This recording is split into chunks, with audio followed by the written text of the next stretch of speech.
Hello, I'm Rosella from Stitching in the Moment. Welcome to Quick Stitches, and today's quick stitch is Tete to Boeuf stitch.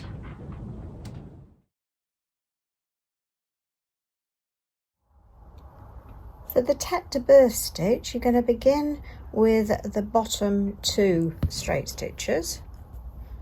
So we'll do one there, we'll leave a little gap in between.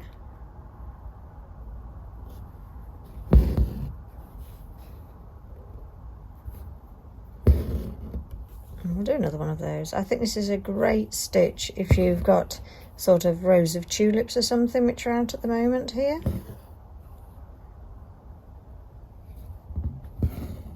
So those are our little leaves. And then I'm going to change colour on this. And I'm going to continue by doing a detached chain or lazy daisy. And there is a video on that. I'm going to leave a little gap between the 2 stitches there and come up within the loop, a little bit longer I feel,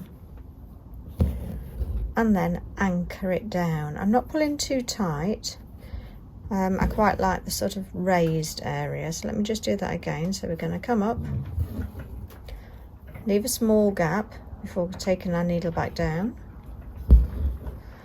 keep that loop towards the bottom and come up within that loop and then just anchor it down.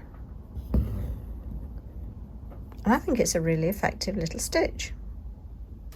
If you enjoyed this video, please do subscribe.